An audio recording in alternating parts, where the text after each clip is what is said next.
Soy Elena, tengo 69 años, y construí una casa de 20 millones de yenes para mi hijo, pero el día de la mudanza me dijeron, simplemente vete, y se fueron. Vendí la casa ese mismo día. Cuando se dieron cuenta de lo que había hecho, ya era demasiado tarde. Antes de continuar mi historia, me encantaría saber desde dónde me estás viendo. Deja tu ubicación en los comentarios. Dale like y suscríbete si quieres más historias sobre cómo enfrentar la manipulación familiar.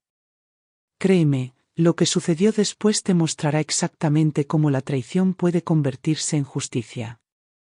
Pasé toda mi vida laboral en la empresa durante 41 años seguidos, nunca me atrasé en el pago del alquiler, nunca pedí ayuda a nadie, y nunca me endeudé, y después de jubilarme, pensé que por fin podría vivir el resto de mi vida en paz con la única familia que me quedaba, que era mi hijo y su esposa, pero esa creencia se hizo añicos en menos de un minuto.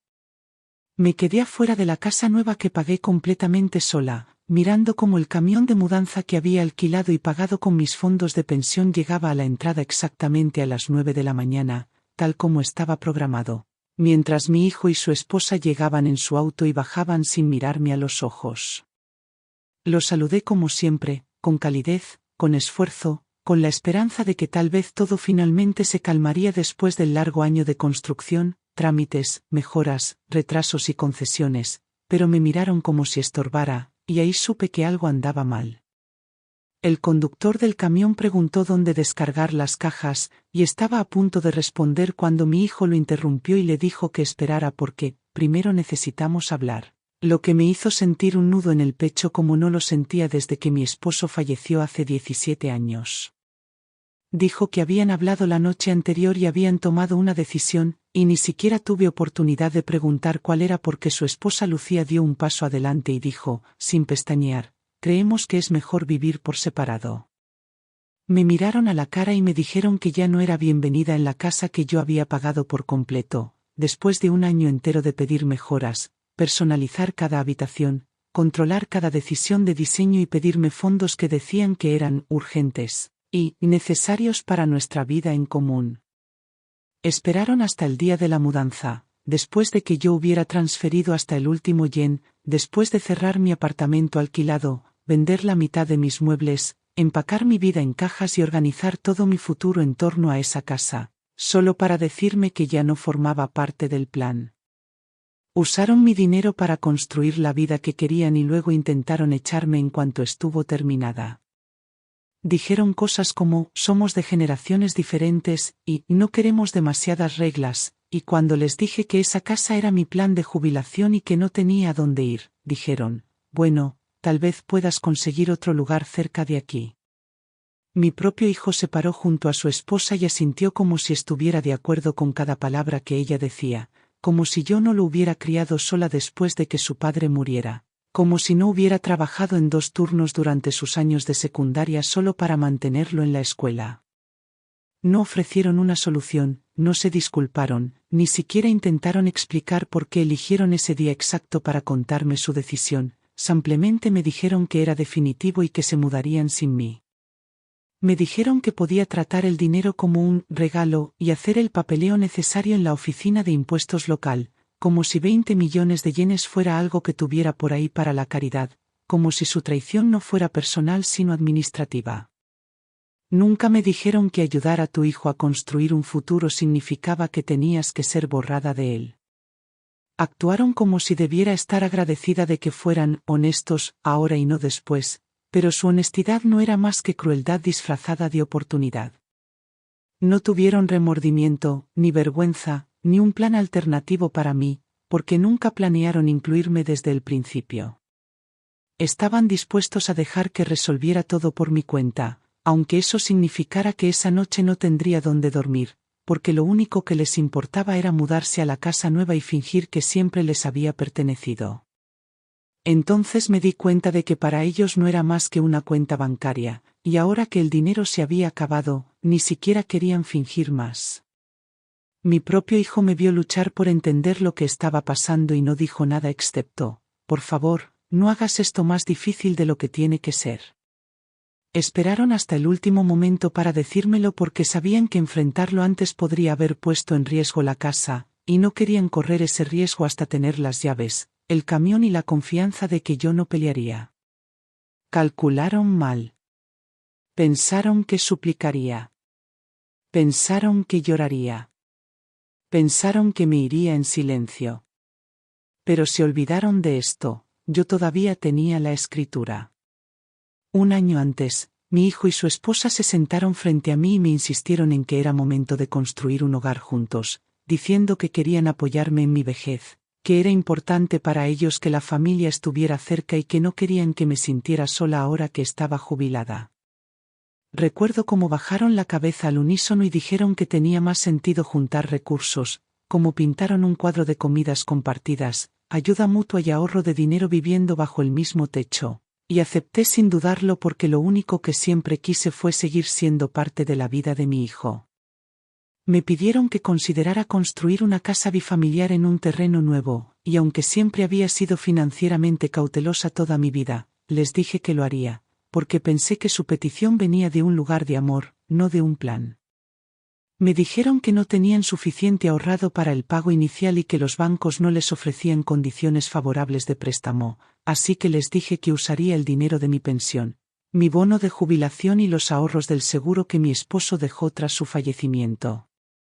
Me prometieron que se encargarían de la logística, que se asegurarían de que yo estuviera cómoda, y me dijeron que el plan era que la casa funcionara para los tres por igual. Así que entregué cada yen que me pidieron y me dije a mí misma que estaba invirtiendo en mi futuro. Ni una sola vez ofrecieron contribuir, ni una sola vez me preguntaron qué tipo de espacio prefería, y ni una sola vez me preguntaron si estaba de acuerdo con usar lo último de mis ahorros, porque sabían que diría que sí si creía que era por ellos. Acepté comprar el terreno a mi nombre, y financié cada inspección, cada estudio y cada pago inicial sin cuestionar nada, porque creí que su sinceridad era real y que sus valores familiares coincidían con los míos. Ellos visitaron salas de exposición, eligieron materiales, solicitaron más características, y yo aprobé todo lo que eligieron, incluso cuando no era de mi gusto, incluso cuando costaba extra, incluso cuando las mejoras no tenían nada que ver conmigo, porque no quería ser el tipo de suegra que complica las cosas. Me pidieron transferencias de grandes sumas varias veces, cada vez diciendo que era el último ajuste, que la cocina necesitaba ser más funcional, que los baños debían mejorarse para el valor futuro, y les creí cada vez porque pensé que sus intenciones eran buenas. Cada vez que el constructor volvía con presupuestos revisados, la cifra aumentaba, pero seguía haciendo los pagos porque ya me había comprometido y no quería poner en peligro la relación cuestionando su juicio. Visitaron la obra mucho más que yo, dieron instrucciones directamente al capataz, hicieron cambios sin avisarme y trataron la casa como si fuera solo de ellos, refiriéndose a mí en tercera persona como la que la financia. Me convencieron de que no necesitaba mucho espacio, que estaría mejor en la planta baja, que mi habitación debía ser pequeña para evitar subir escaleras, aunque nunca me quejé de las escaleras y todavía caminaba más de 1 hora cada día. Diseñaron una casa donde yo tenía la habitación más pequeña, sin acceso directo a los espacios compartidos y con almacenamiento limitado, mientras que ellos crearon un segundo piso amplio con varias habitaciones, un vestidor y un baño con características personalizadas que costaron más que toda mi sección. Usaron mi nombre, mis ahorros, mi confianza y mi amor para construir su sueño, mientras fingían que era nuestro, y nunca me preguntaron si tenía alguna preferencia por los materiales, el diseño o los acabados en mi propio hogar. Hicieron que los constructores instalaran características de las que nunca había oído hablar, insistieron en electrodomésticos importados, encimeras personalizadas, sistemas de iluminación ambiental y otros artículos costosos, y cada vez me aseguraban que era, para la comodidad a largo plazo, mientras me recordaban sutilmente que de todos modos yo no necesitaría usar la mayoría de eso. Le dijeron al diseñador de la cocina que yo casi no cocinaba, lo cual era mentira, y le dijeron al decorador de interiores que mis gustos eran anticuados, algo que nunca expresé, y aún así guardé silencio porque no quería arruinar lo que creía que era una rara oportunidad de cercanía. Construyeron una casa con mi dinero pero sin pensar en mi presencia, y lo hicieron con plena confianza de que nunca me opondría, porque creían que el amor de una madre es permanente e incondicional, sin importar el abuso. La peor traición es cuando tu propio hijo convierte tu bondad en un arma contra ti. Me trataron como a una inversora silenciosa, como a un personaje de fondo en su matrimonio, y tomaron cada decisión asumiendo que yo me adaptaría, me ajustaría y desaparecería en los rincones de una casa que estaba pagando por completo. Nunca ofrecieron dividir los costos, nunca me dijeron cuánto costaban las mejoras en tiempo real y nunca preguntaron cómo me sentía al gastar hasta el último yen que había ahorrado durante mi vida para emergencias y tranquilidad. Actuaron como si tuviera suerte de estar incluida en absoluto. Mi propio hijo, que una vez lloró en mis brazos cuando murió su padre, que una vez me dijo que nunca me dejaría sola, ahora estaba al lado de su esposa Lucía mientras ella dirigía a los arquitectos, tomaba decisiones unilaterales y pedía características adicionales que solo ella usaría. No se trataba solo de dinero, era cuestión de poder, control y borrado. Cuando ya habíamos completado 3/4 partes del proyecto, ya había transferido más de 19 millones de yenes y en el fondo sabía que me estaban dejando de lado, pero me decía que lo hacía por la familia, que todo valdría la pena cuando nos mudáramos. Pero cada momento silencioso que ignoré se convirtió en otra oportunidad que ellos usaron para construir una casa que me excluía en todo menos en el nombre. Querían los beneficios de mi sacrificio, pero no la carga de mi presencia. Trataron mi vida de trabajo como una línea de crédito ilimitada. Explotaron mi deseo de conexión y lo torcieron en su misión. Me convencieron de que esta casa era para todos, pero la estaban construyendo para ellos. Y para cuando las paredes estaban levantadas y llegó la factura final, ya ni siquiera fingían que yo importaba. Cuanto más avanzaba la construcción, más claro se volvía que cada decisión era filtrada a través de las preferencias de Lucía, mientras mi voz se desvanecía hasta convertirse en algo que trataban como ruido de fondo, y aun cuando hacía sugerencias sobre la distribución o pedía conservar algún elemento tradicional que me recordaba a mi difunto esposo, o bien me ignoraban por completo o lo desestimaban con una sonrisa educada que se sentía como un veredicto final. Cuando señalé que la habitación del primer piso que me asignaron era la mitad del tamaño de la habitación de invitados en el piso de arriba, me dijeron que era más conveniente para mi edad, como si tener 69 años de repente significara que no tenía derecho a la dignidad, la comodidad o siquiera la simetría en la casa que yo había financiado de principio a fin. Nunca me preguntaron si me gustaba el suelo, los paneles de las paredes, los electrodomésticos o la distribución de la cocina que juraban que no necesitaría porque Lucía tenía su propio estilo de cocina, que no implicaba compartir espacio ni rutinas. Y aun cuando me ofrecía para ayudar con las tareas domésticas o hacer mandados, sonreían como si estuviera ofreciendo algo pesado. Constantemente me decían que pensaban en mí, mientras cada elección visible en esa casa me decía lo contrario. E incluso cuando el supervisor de obra me preguntó en voz baja si estaba de acuerdo con los cambios que Lucía seguía haciendo, le dije que confiaba en mi hijo, porque no quería aceptar lo que ya sabía. Me dieron el espacio más pequeño, la menor funcionalidad y absolutamente ninguna privacidad respecto a la entrada o las áreas comunes, mientras las peticiones de Lucía seguían acumulándose sin ninguna vacilación y sin importar el costo. Y yo seguía diciendo que sí porque aún creía que eso era lo que significaba la familia.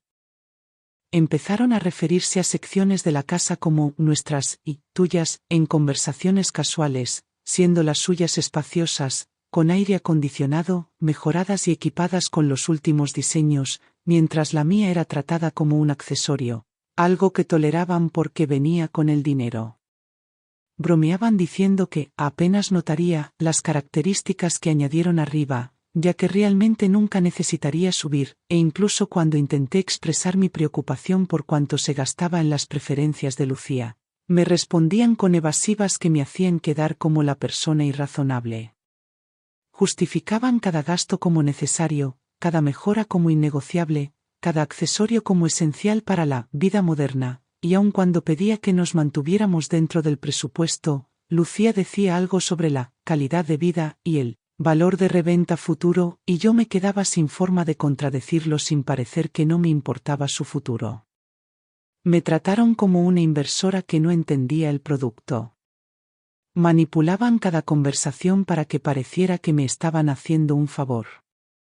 Tomaban decisiones en mi nombre mientras me despojaban de toda forma de participación o poder. Fingían que era una colaboración mientras borraban sistemáticamente todo rastro mío del proceso de planificación.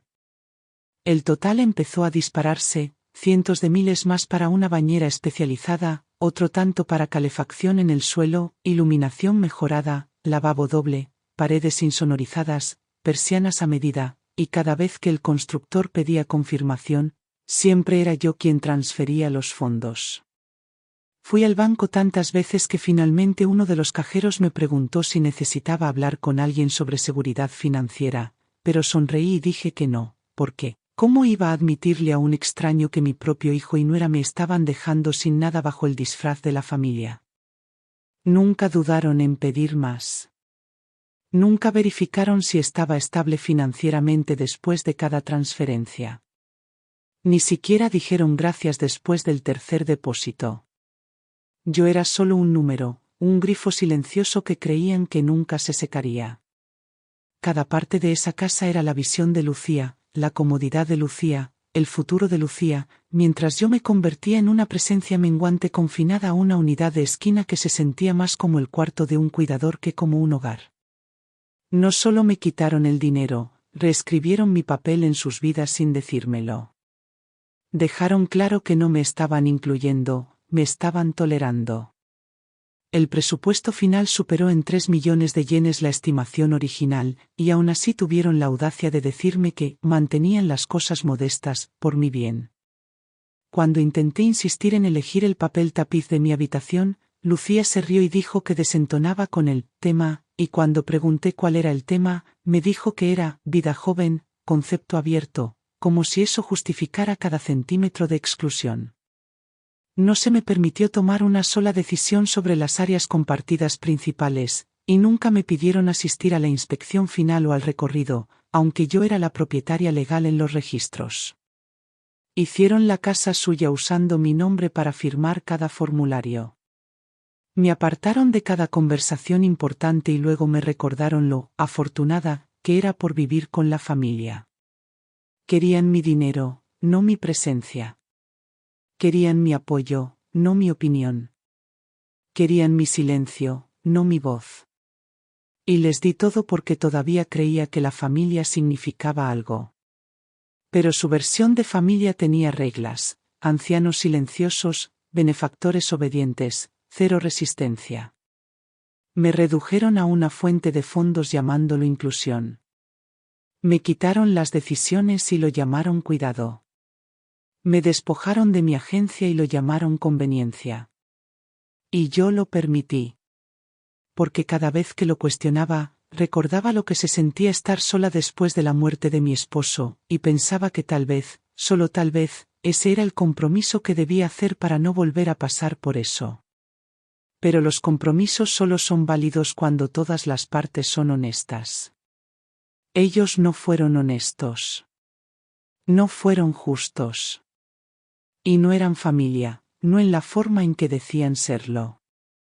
Después de que se transfirieron los últimos pagos y la constructora confirmó que la casa estaría terminada en las próximas 3 semanas, Lucía comenzó a enviarme listas no solicitadas de electrodomésticos y muebles que esperaba que comprara antes de mudarnos, cada uno etiquetado como esencial y cada total subiendo más que el anterior.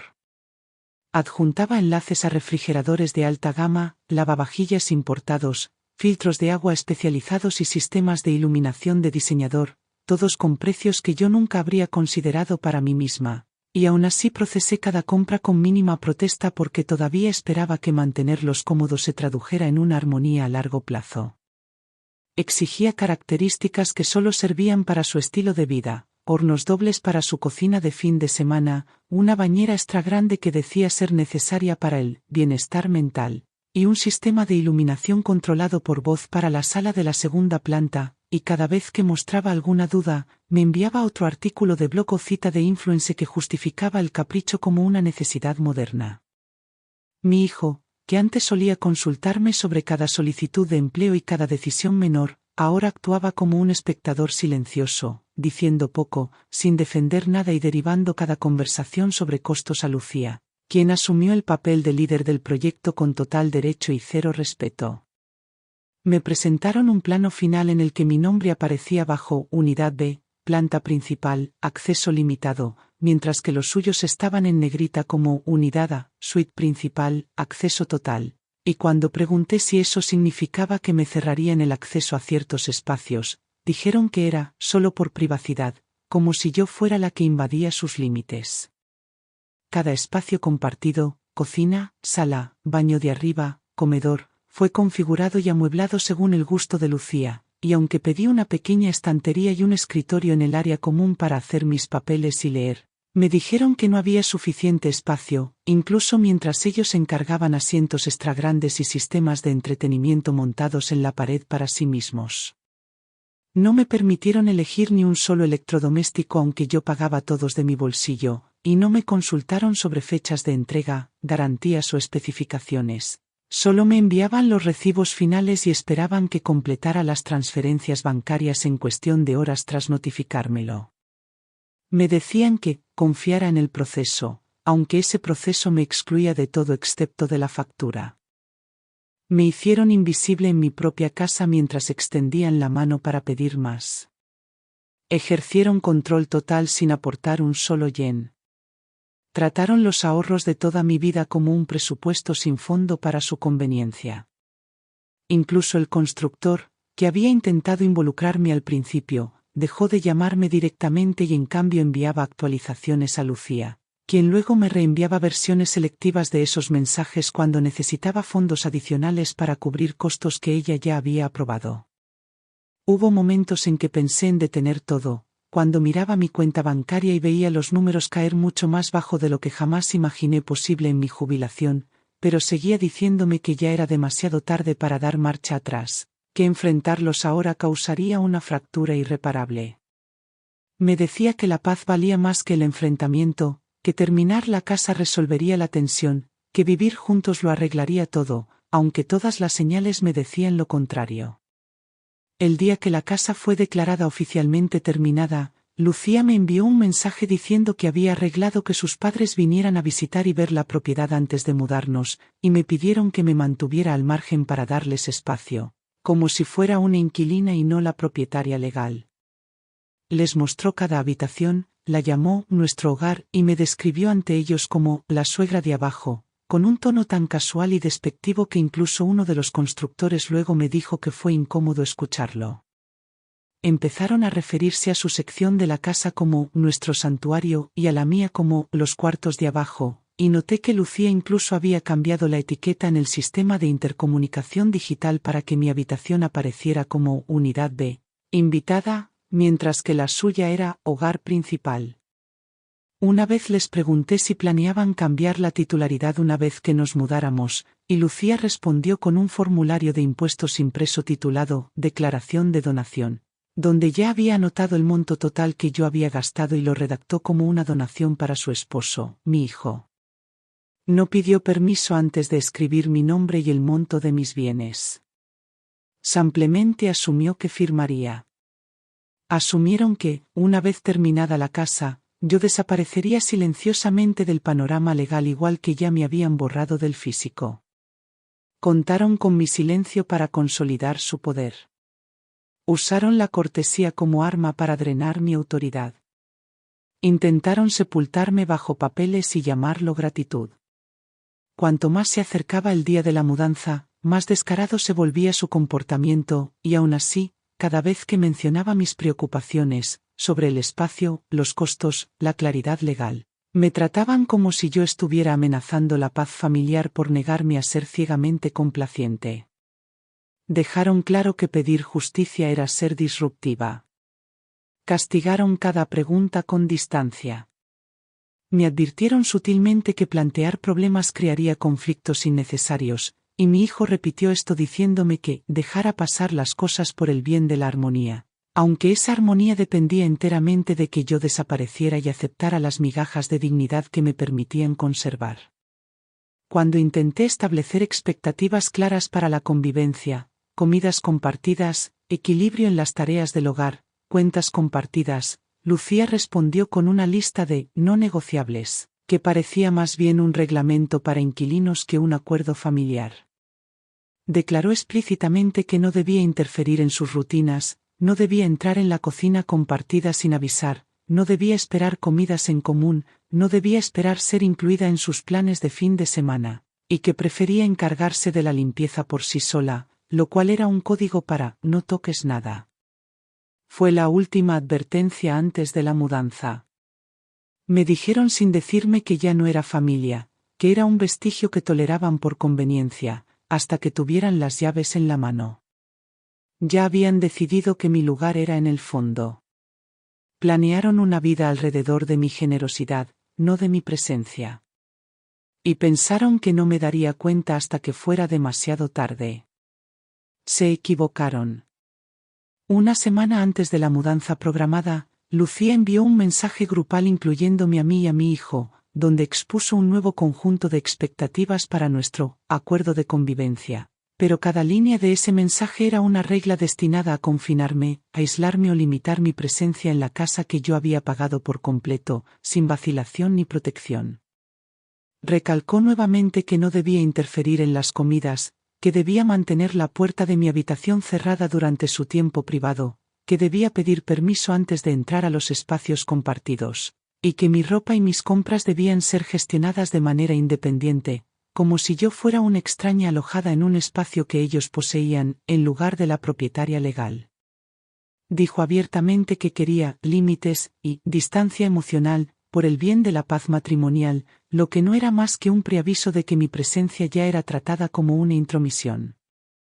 Presentó sus reglas como claridad, madurez y estructura familiar progresista, cuando cada palabra gritaba que me estaban eliminando de la ecuación en cuanto los papeles lo permitieran, y que todo este último año no había sido más que una transacción financiera disfrazada de afecto falso.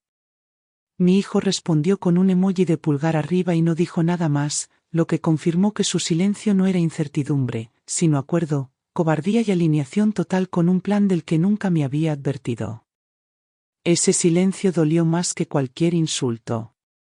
Habían pasado meses usando mis recursos para construir un futuro que nunca pensaron compartir, y ahora que todo estaba casi terminado, pasaron de la exclusión silenciosa al rechazo formal bajo el pretexto de una comunicación adulta.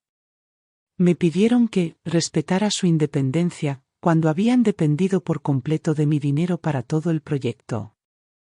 Me dieron lecciones sobre límites después de haber violado todos los míos para conseguir lo que querían. Actuaron como si yo debiera sentirme afortunada de tener siquiera una habitación. Reescribieron toda la definición de familia para ajustarla a sus necesidades.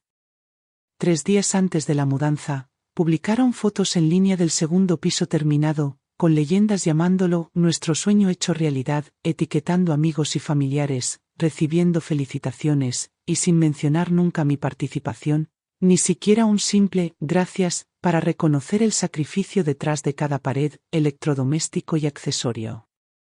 Esa eliminación digital confirmó la realidad que había intentado negar, no formaba parte de su futuro. Hablaban en público como si la casa fuera completamente suya, mientras en privado seguían usando mi nombre en cada factura, cada escritura y cada formulario de contacto, y la hipocresía era tan completa que resultaba risible. Guardé capturas de pantalla de sus publicaciones, sus mensajes y cada recibo que había pagado desde mi cuenta, porque ya no me veía como parte de su hogar, sino como la única persona que tenía pruebas de lo que realmente había sucedido. 2 días antes de la mudanza, Lucía me informó por mensaje que llegarían tarde y que no los esperara, y mi hijo me reenvió una lista de entregas programadas a su nombre, aunque ninguna había sido pagada por él. Hablaban de logística mientras ignoraban el costo humano. Hacían planes fingiendo que yo no existía. Trataban mi presencia como un obstáculo para su cronograma. La noche antes de la mudanza, no dormí. Organicé cada documento, cada registro de transferencia bancaria, cada copia de título, y llamé a mi abogado para confirmar una vez más que la inscripción de la propiedad seguía estando solo a mi nombre, sin cofirmantes, sin derechos compartidos y sin ninguna transferencia legal de propiedad. Él confirmó de nuevo que yo conservaba el control legal total y que cualquier intento de desalojarme o tomar control sería inválido sin mi consentimiento firmado, que nunca había dado. Esa confirmación solidificó la verdad que había comenzado a aceptar. Ellos creían que ya habían ganado, pero yo aún tenía el último movimiento. Olvidaron que la persona que intentaban borrar era la única que podía borrarlos legalmente de la propiedad. Creían que el control venía de la posesión, pero venía del título. Creían que el silencio significaba rendición, pero significaba preparación. A la mañana siguiente, me desperté temprano, me lavé las manos y preparé el desayuno por última vez, por costumbre, no por esperanza. Llegaron a la casa justo antes que el camión, Lucía con una carpeta en la mano y dando órdenes a los mudanceros antes siquiera de reconocer mi presencia, y mi hijo de pie detrás de ella, evitando mis ojos como un escolar sorprendido haciendo trampa en un examen. Se pararon frente al nuevo hogar que yo había financiado con mi pensión, mi bono de jubilación y el seguro de vida dejado por un esposo que siempre creyó que nuestro hijo crecería siendo amable y agradecido, y con el tono más casual imaginable. Lucía pronunció las palabras que nunca pensé escuchar. Querían vivir separados, y sería mejor que yo me mudara. Lo dijo con certeza, como si lo hubiera ensayado. Lo dijo sin vergüenza, como si le correspondiera. Lo dijo con derecho, como si se hubiera ganado la facultad de excluirme de la casa que yo había hecho posible. Esperaron hasta que el camión de la mudanza llegó, hasta que sus cosas estuvieran listas para ser colocadas dentro, hasta que todo el plan se hubiera ejecutado a la perfección, antes de informarme que ya no tenía lugar en su versión del futuro. No tenían intención de mudarse juntos, me habían utilizado para conseguir la casa, y ahora querían que me fuera. Me dijeron que esperaban que lo entendiera, como si la traición necesitara compasión. Me dijeron que era lo mejor, como si el engaño mereciera perdón. Me dijeron que debía respetar su autonomía, como si borrarme fuera un derecho. Me trataron como un problema que habían resuelto en el momento en que se levantaron las paredes y se instalaron los electrodomésticos, y creyeron que enmarcarlo como una diferencia generacional suavizaría el golpe de lo que claramente era un robo estratégico. Pero la única diferencia entre generaciones era que yo creía en la lealtad y ellos creían en la ventaja. Malinterpretaron mi silencio como sumisión. Creyeron que mi cortesía significaba que no tenía opciones. Pensaron que desaparecería en silencio. Pero habían olvidado un hecho simple: nunca cedí la propiedad. En el momento en que Lucía dijo que habían decidido no vivir conmigo, no hablé, no protesté y no discutí, porque ya había aceptado que esto no era un cambio de opinión espontáneo sino la ejecución cuidadosamente cronometrada de un plan que habían cultivado durante meses a mis espaldas mientras me sonreían y lo llamaban familia. Los observé dar instrucciones a los mudanceros sobre dónde colocar los muebles y cajas. Vi a mi hijo asentir y gesticular como si tuviera derecho a asignar espacio en una propiedad que legalmente me pertenecía. Vi a Lucía entrar como si hubiera heredado algo y no como si lo hubiera robado, y me di cuenta de que ninguno de los dos pensaba que yo fuera capaz de oponerme. Esperaron hasta el último momento para informarme porque creían que no tenía alternativa, ni recursos, ni capacidad de resistir. Y porque asumieron que la edad significaba indefensión y que la cortesía significaba debilidad y que la maternidad significaba sacrificio incondicional, sin importar la escala o la gravedad de la traición. Me dijeron que regresara al apartamento que ya había desocupado, al edificio cuyo contrato de arrendamiento ya había rescindido, a un pasado que ya no habitaba, y luego sugirieron que considerara el pago de la casa como un regalo para el futuro financiero de mi hijo, como si mi seguridad y dignidad fueran intercambios aceptables por su conveniencia. Me dijeron que presentara un formulario de impuesto por donación ante las autoridades locales, ya redactado y parcialmente completado, insinuando que la transferencia era un acto de generosidad de mi parte y no el resultado de manipulación sistemática, gaslighting y abuso financiero a largo plazo disfrazado de vínculo generacional. Hablaron como si no hubieran hecho nada malo, como si esto fuera una conclusión racional de un viaje mutuo, como si sus sentimientos importaran más que los hechos, y continuaron dirigiendo a los mudanceros mientras fingían que yo no estaba allí, con pleno control legal sobre cada centímetro de terreno, pared, tubería y baldosa que intentaban reclamar. No me pidieron que me fuera, me lo ordenaron. No ofrecieron un compromiso, dictaron una expulsión. No expresaron culpa, expresaron derecho. No me traicionaron por accidente, lo planearon. Y creyeron que podían salirse con la suya porque yo estaba de pie en silencio, absorbiéndolo todo, sin decir nada, sin mostrar emoción, solo observando cada detalle mientras almacenaba cada palabra, tono y acción para lo que sabía que vendría después. Los dejé hablar, los dejé mover, los dejé asignar la propiedad de los espacios, y los dejé sentirse triunfantes porque nada interrumpe más el engaño que la prueba, y yo lo tenía todo: propiedad, documentación, recibos, registros de transferencias, archivos legales y un silencio que confundieron con rendición. El camión ya había comenzado a descargar, y los mudanceros llevaban cajas hacia la entrada mientras Lucía señalaba hacia el segundo piso, completamente despreocupada por mi reacción, porque en su mente, el trato ya estaba cerrado y yo era solo un obstáculo al que había superado. No se dio cuenta de que esa misma mañana ya había hecho una llamada a mi abogado para reconfirmar la inscripción del título y preguntar qué acciones legales podía tomar en caso de que ocupantes no autorizados intentaran residir en una casa a mi nombre. Me dijo exactamente lo que debía hacer, a quién contactar, qué decir, qué cláusula citar y qué acción impediría legalmente cualquier presunción de tenencia. Y memoricé cada detalle antes de hacer una última llamada a un agente inmobiliario especializado en liquidaciones rápidas de propiedades residenciales recién construidas. Informé al agente inmobiliario que la casa estaba legalmente a mi nombre, completamente pagada, recién terminada y disponible para reventa inmediata a un precio descontado, y que si podían encontrar un comprador en efectivo dispuesto a firmar ese mismo día, priorizaría su oferta sobre cualquier otra, y les dije que necesitaba una confirmación en cuestión de horas, no de días. Colgué, guardé los detalles y esperé el momento en que finalmente cruzarían la línea, cuando Lucía declararía la casa como suya y empezaría a dar instrucciones a la cuadrilla de mudanza como si fuera la propietaria legal, cuando mi hijo me daría la espalda y no diría nada mientras su esposa se apoderaba de una propiedad que no les correspondía reclamar. Ese momento llegó como esperaba. Lucía le dijo al equipo que armara los muebles en la sala principal, conectara los electrodomésticos y comenzara a colocar alfombras y electrónicos mientras mi hijo permanecía sin objeción. Y fue entonces cuando di un paso adelante y le pedí al equipo que se detuviera de inmediato y pregunté de quién estaban recibiendo instrucciones.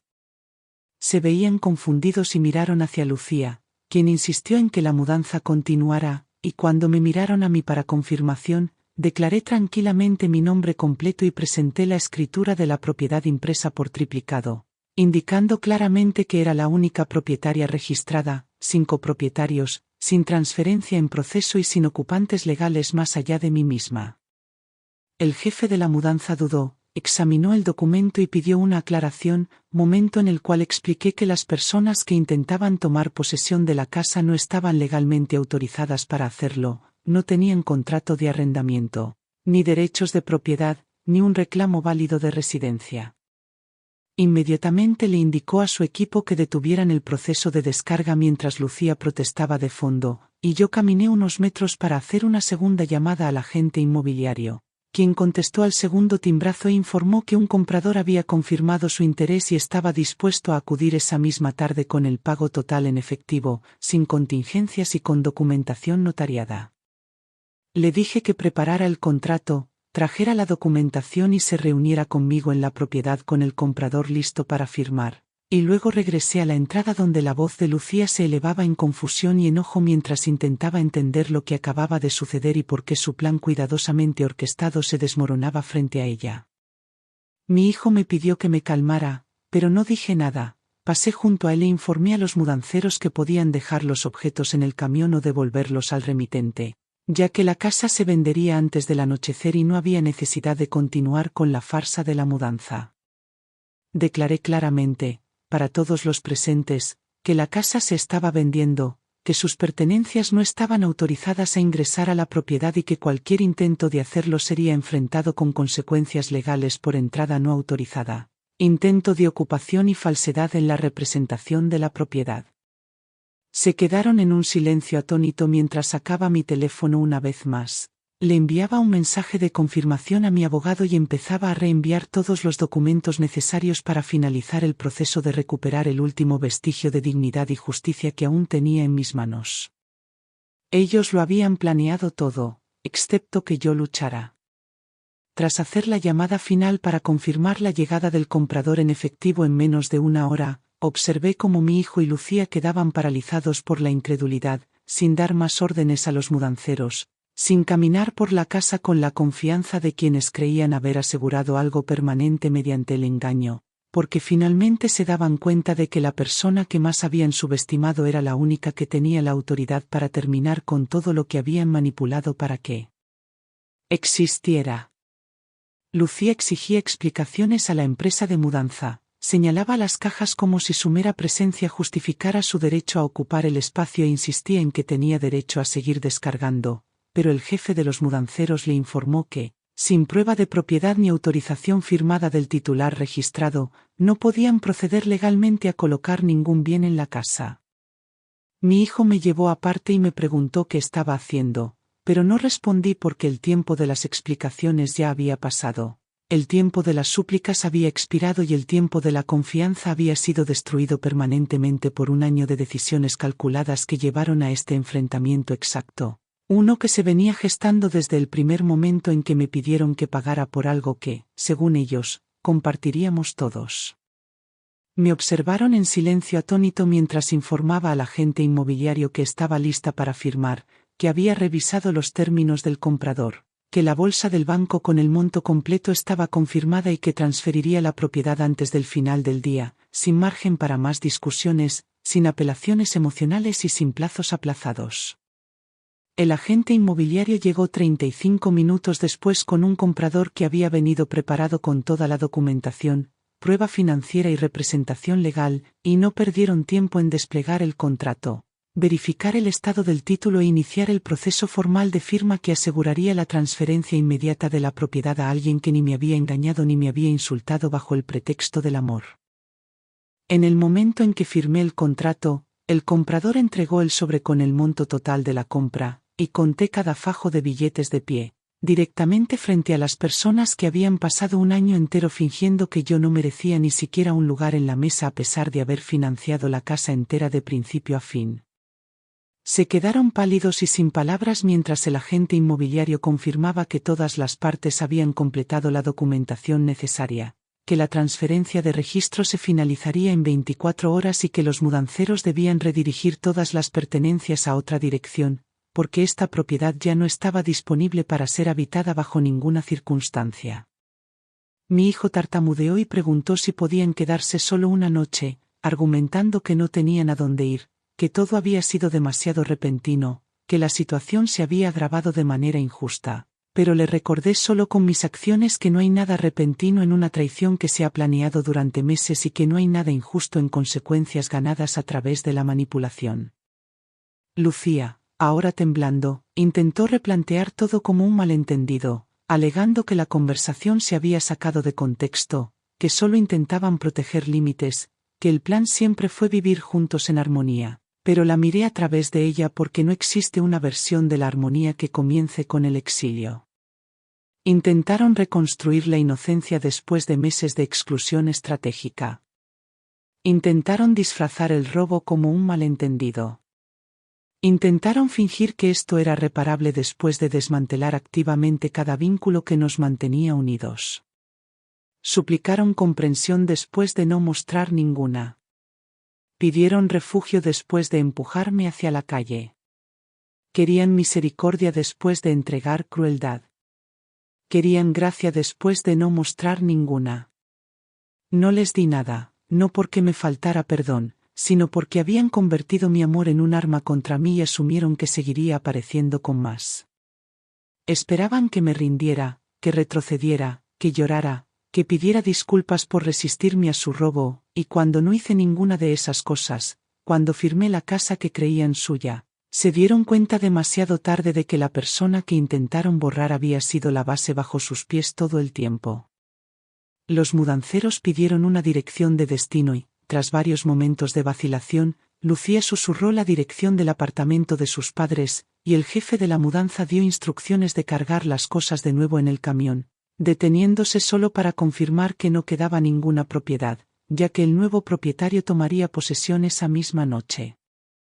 Me quedé observando cómo empacaban cada caja que habían intentado colocar dentro de mi casa, cómo devolvían cada objeto que pretendía simbolizar permanencia, cómo se apresuraban a explicar al equipo de mudanza por qué el destino había cambiado de una casa personalizada a un apartamento estrecho que no estaba preparado para su llegada. Mi hijo me miró con una cara que no veía desde que era niño, una cara que sabía que había cruzado una línea demasiado lejos y demasiado deliberadamente para volver a ser bienvenido con los brazos abiertos, porque la traición no fue accidental ni emocional, fue financiera, legal y premeditada.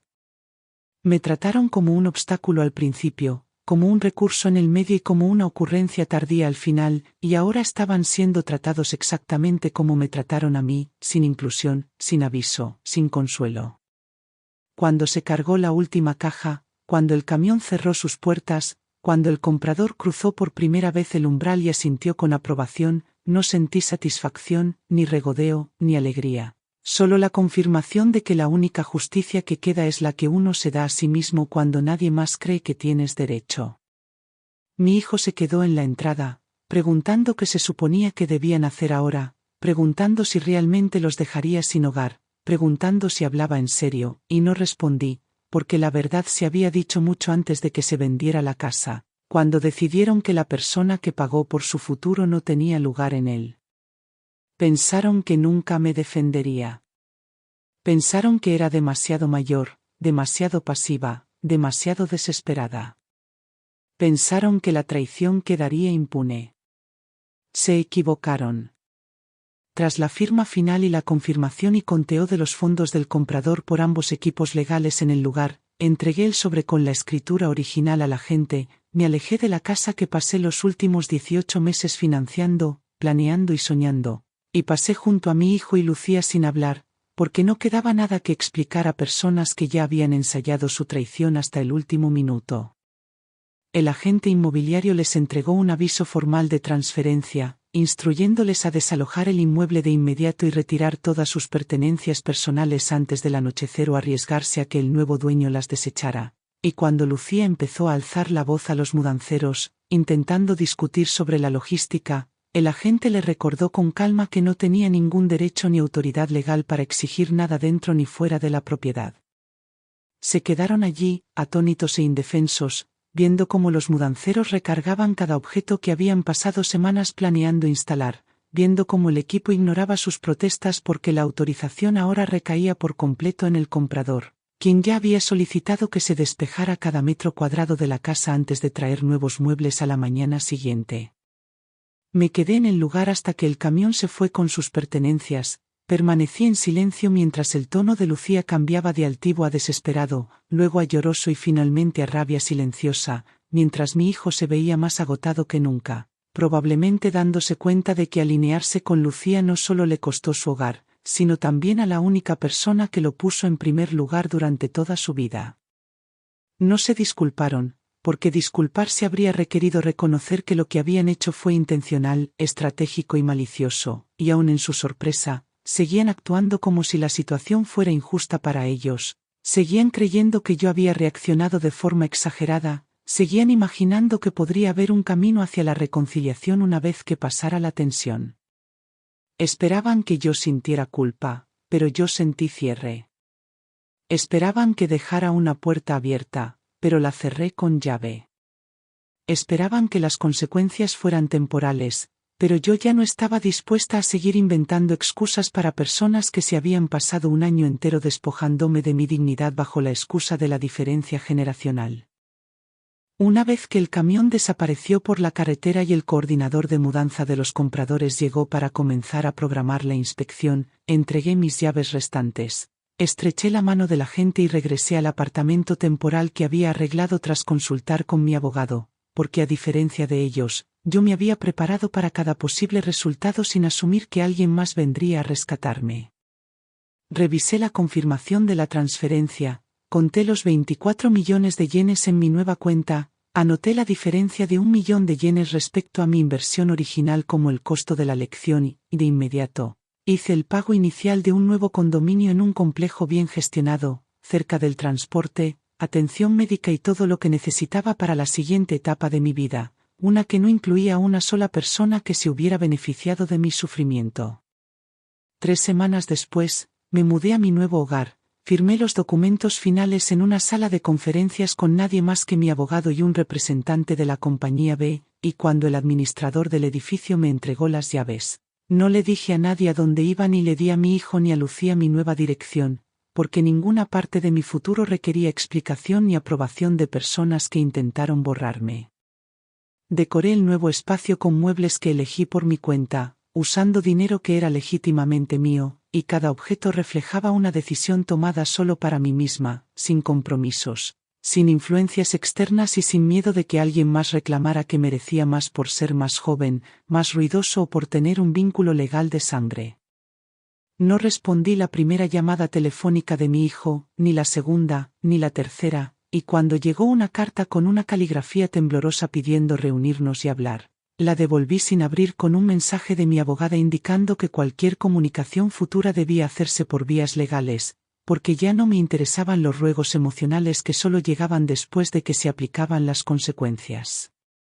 Supe que se habían estado quedando en el departamento de los padres de Lucía mientras tanto, que el espacio era demasiado pequeño, que las tensiones eran altas, que los padres de Lucía no estaban nada contentos de tener a 2 adultos extra ocupando espacio en un hogar que no estaban preparados para compartir a largo plazo, y que ya habían comenzado a surgir desacuerdos sobre las finanzas, las tareas y las rutinas diarias. Vecinos de mi antiguo barrio se comunicaron para decirme que habían visto a Lucía discutiendo afuera por la noche, que mi hijo se veía notablemente más delgado y callado, que estaba trabajando horas extra para intentar encontrar un lugar nuevo que pudieran costear sin ayuda, y que nadie había visitado la nueva casa desde que el comprador se mudó con su familia. No sentí satisfacción por su incomodidad, pero tampoco sentí lástima, porque la lástima requiere creer que el sufrimiento es inmerecido, y todo lo que estaban experimentando era el resultado natural de la arrogancia enfrentándose a la realidad y del privilegio enfrentándose a un muro que nunca esperaron que yo construyera.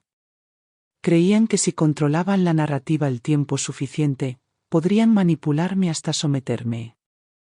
Creían que si sonreían mientras me traicionaban, dolería menos.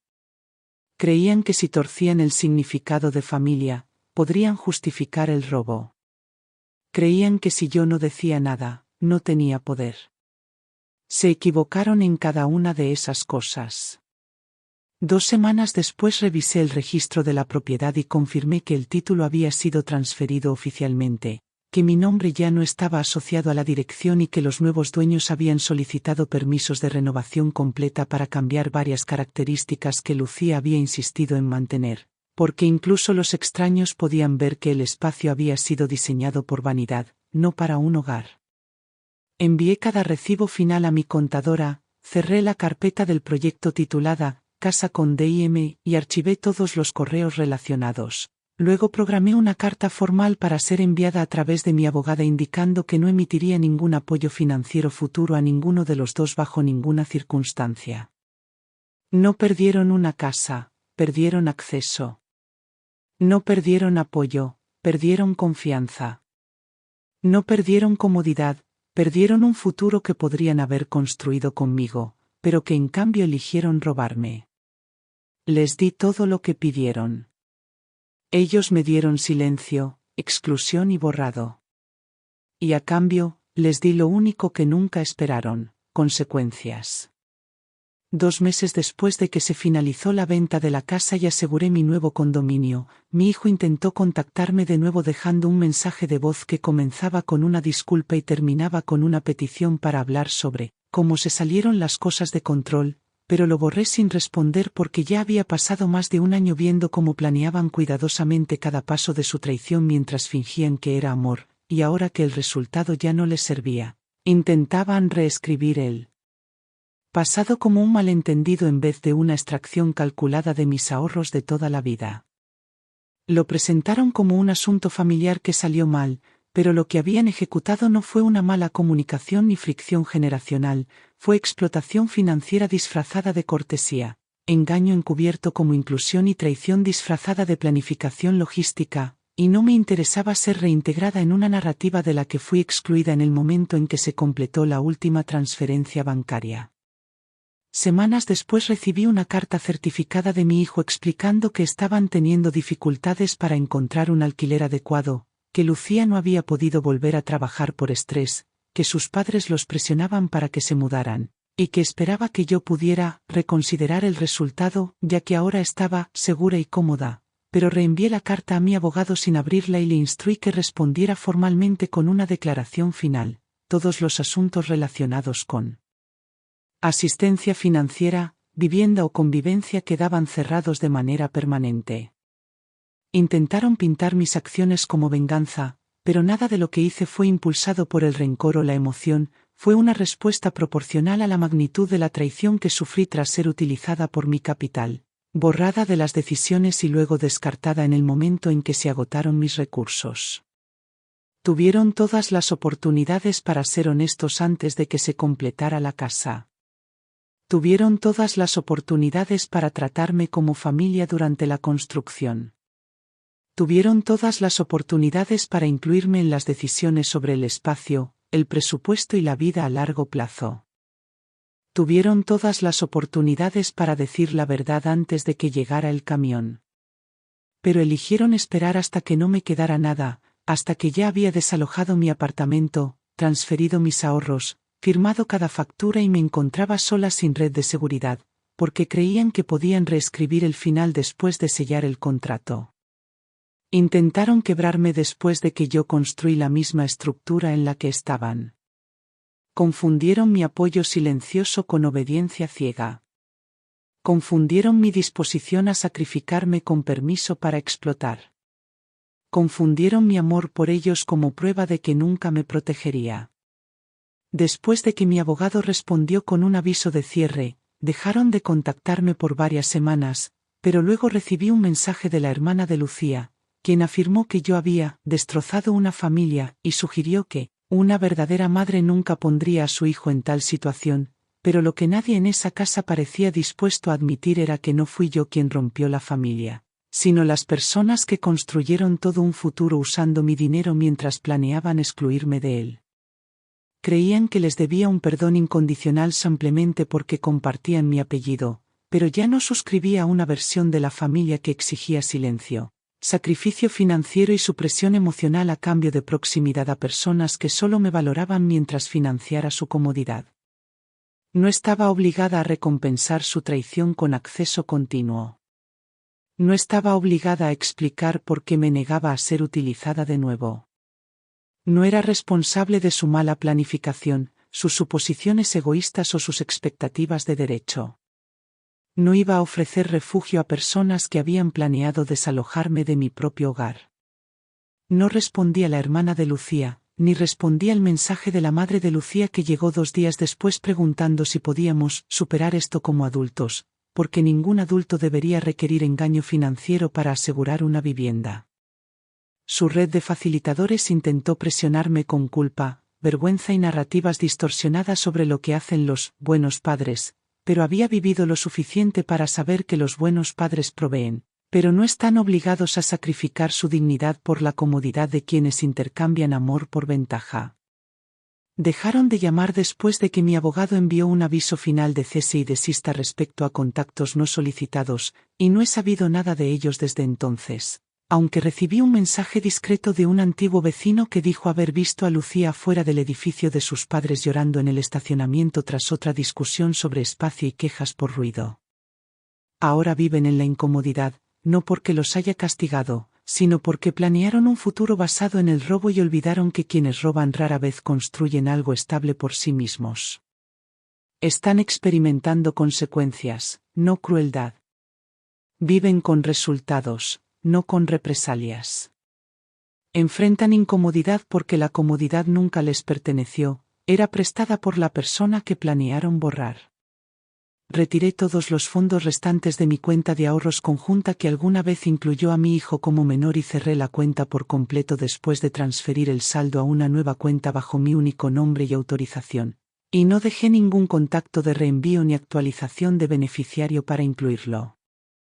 Reescribí mi testamento para excluir a ambos, notifiqué a mi abogado del cambio y en su lugar designé un fondo de becas local para madres solteras que buscan educación después de la mediana edad, porque si mi dinero iba a ser usado por alguien, sería por mujeres que conocen el valor de cada hora trabajada, no por quienes me veían como una billetera andante. Doné los últimos artículos del hogar que originalmente había comprado para la casa de 2 familias y los reemplacé por piezas nuevas y más pequeñas que seleccioné sin pensar en nadie más, y cada decisión se sintió como una corrección y no como una desviación de quién soy.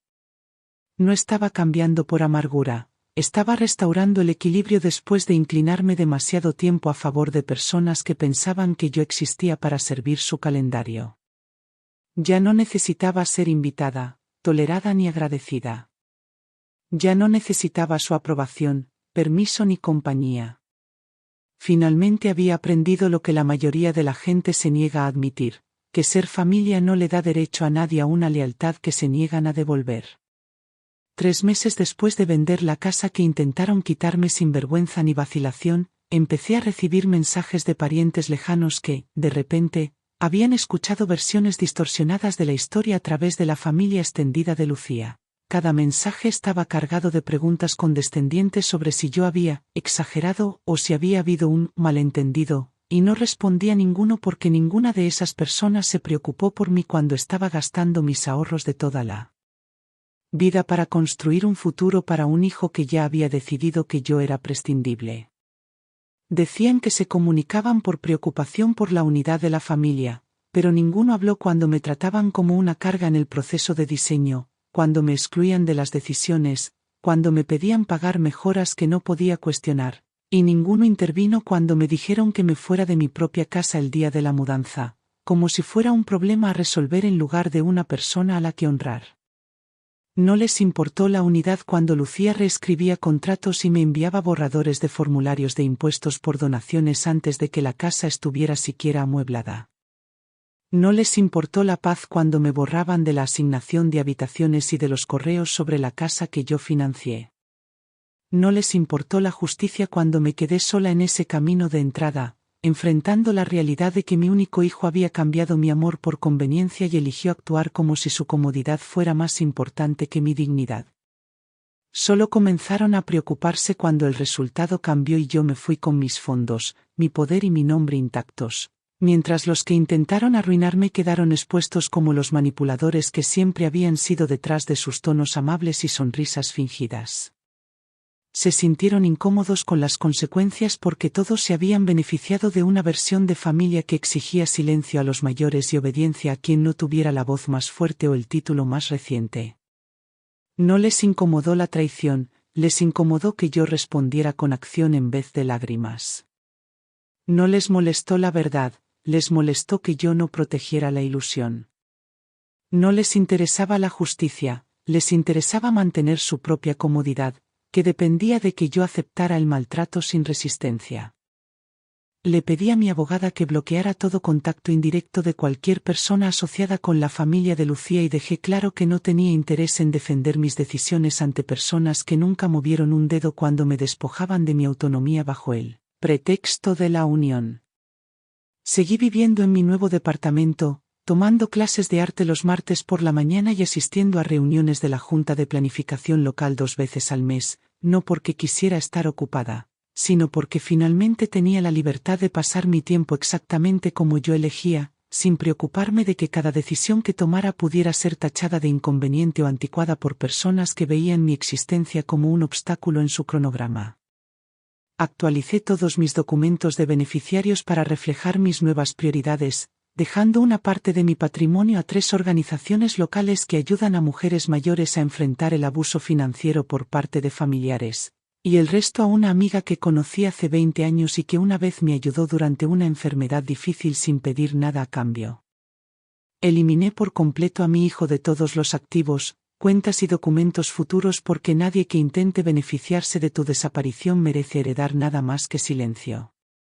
Transferí todos los documentos a un almacenamiento seguro en la nube, imprimí copias físicas como respaldo legal y dejé instrucciones con mi abogada para que se enviara una carta formal si mi hijo intentaba impugnar algo después de mi muerte. Esa carta incluye cada recibo, cada papel firmado y cada correo electrónico que prueba que lo que me hicieron no fue emocional, fue económico, y fue deliberado.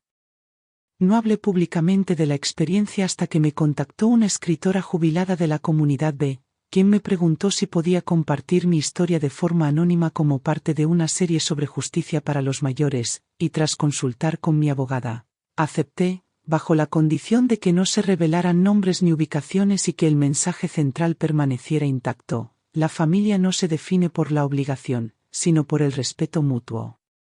El artículo circuló más de lo esperado y recibí decenas de cartas de mujeres de 60 y 70 años dándome las gracias por demostrar que nunca es demasiado tarde para protegerse, que el silencio no tiene que ser permanente y que estar sola a veces es mucho más digno que ser tolerada.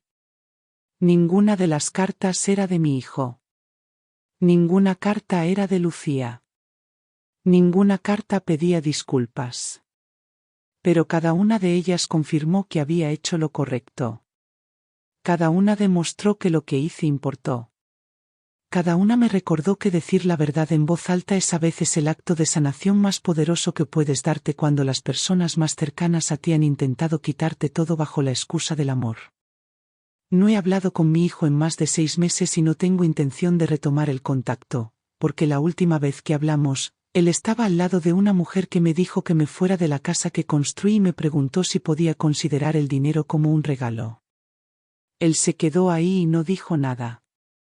Se quedó ahí y lo permitió. Se quedó ahí y estuvo de acuerdo. Él tendrá que vivir con ese silencio por el resto de su vida, porque yo ya no lo cargaré más.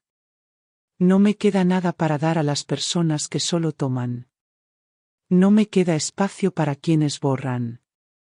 No me quedan palabras para quienes me silencian. Y no debo perdón a quienes solo me recuerdan cuando tienen miedo.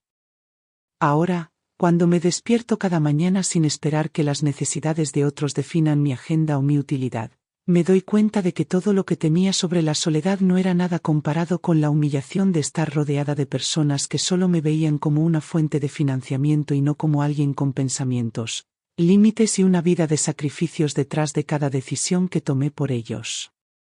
Paso por cada día sin necesidad de pedir espacio, aprobación o permiso, porque en el momento en que vendí esa casa y recuperé lo que intentaron enterrar bajo contratos y cordialidad, también recuperé cada parte de mí que había entregado sin darme cuenta de cuánto tiempo me habían entrenado para mantenerme pequeña para la comodidad de los demás. Uso los fondos de la venta no para reemplazar lo perdido, sino para reforzar lo que aún tengo, invirtiendo en sistemas que protejan mi futuro legal y emocionalmente, documentando cada paso que di, no porque quiera venganza, sino porque quiero claridad en un mundo donde demasiados ancianos son presionados para llamar ayuda a la explotación y respeto al silencio. Hice las paces con el hecho de que mi hijo eligió su comodidad por encima de mi dignidad, y que su versión de familia exigía mi borrado a cambio de su orgullo, y ya no necesito analizar por qué. Porque ninguna justificación puede deshacer el momento en que se puso del lado de alguien que me trató como una carga y lo llamó una elección de estilo de vida. Ya no creo que la reconciliación signifique volver a los viejos roles o reabrir puertas que se cerraron por una buena razón, porque he visto de primera mano lo fácil que es para las personas pedir paz una vez que el daño ya está hecho, no para repararlo, sino para evitar la responsabilidad por lo que hicieron cuando pensaron que nunca me resistiría. Aprendí que el perdón no es obligatorio cuando el daño fue estratégico. Aprendí que el amor no es un cheque en blanco para el abuso. Aprendí que la lealtad no se debe a quienes la usan como palanca. Aprendí que alejarse no es un fracaso, es la forma final de protección. Asisto a eventos comunitarios locales no porque necesite socializar, sino porque quiero estar en espacios donde nadie intente manipular mi silencio, y comparto mi historia en talleres privados con grupos de apoyo para mayores, no para validación, sino porque desearía que alguien me hubiera dicho antes que estaba bien decir no, incluso a tu propio hijo. Ya no me refiero a él en las conversaciones como mi hijo, porque ese título fue revocado en el momento en que decidió que yo era un obstáculo en vez de una madre, y ya no cuento la historia desde un lugar de dolor, sino desde un lugar de precisión, porque dejar que la gente sepa lo que pasó asegura que otros reconozcan las señales de advertencia que ignoré por demasiado tiempo. Cuando la gente pregunta cuál fue la parte más difícil, no digo la traición, digo la realización de que fui cómplice de mi propio borrado al valorar la paz sobre los límites, la inclusión sobre el respeto y la esperanza sobre la verdad por más tiempo del que debí.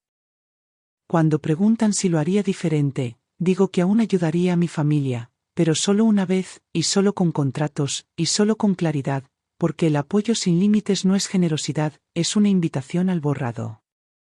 Ahora tengo control total sobre mi futuro en salud, vivienda y activos financieros, y he dejado instrucciones claras de que no se aceptará ningún contacto de parte de ninguno de ellos bajo ninguna circunstancia, sin importar futuras dificultades, enfermedades o arrepentimientos, porque no soy una puerta giratoria de perdón para quienes solo llaman cuando no tienen a dónde más ir.